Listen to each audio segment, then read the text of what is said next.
ГСП онлайн. Городские новости сейчас. Среда, 11 часов, поселок Изваиль Ухтинского района. Открытие нового мемориала погибшим в годы Великой Отечественной войны.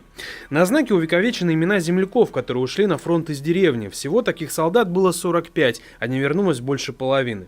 На открытии собралась большая часть деревни, в том числе прямые родственники погибших. Например, на камне увековечено имя родного старшего брата Надежды Воробьевой.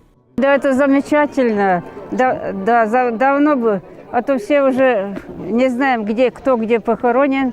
Мы даже никаких вестей не было, что он где-то погиб. Да как же он же домой вернулся. Очень рады. Лично я рада и от всей семьи, и думаю, что с деревни все это рады будут этому и благодарны. Стоимость установки мемориала чуть более 600 тысяч рублей. Деньги на это собраны благодаря большому благотворительному марафону «Мы наследники Великой Победы».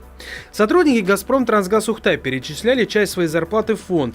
И из собранных средств в том числе поставили памятник.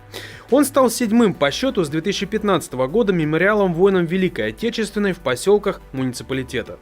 Главное сейчас наша задача, то, что сегодня есть, чтобы их каким-то образом за ними ухаживать и смотреть, чтобы они были благоустроены, они были ухожены, чтобы они не были заброшены. Это уже мы берем на себя, и, естественно, конечно, это задача первоочередная. Во всяком случае, сам, как и участник боевых действий, и деды у меня воевали, все. Для меня это действительно такой трогательный момент. Новый памятник стал дополнением к двум уже существующим рядам. Самым первым появился мемориал красным партизанам из Изваиля, которые во время гражданской войны боролись с белогвардейцами. Позднее появилась еще одна скульптурная группа на эту же тему за авторством ухтинских скульптора Виктора Васяхина и художника Александра Тимушева. Сегодня все три монумента вместе образовали своеобразный триптих героизма.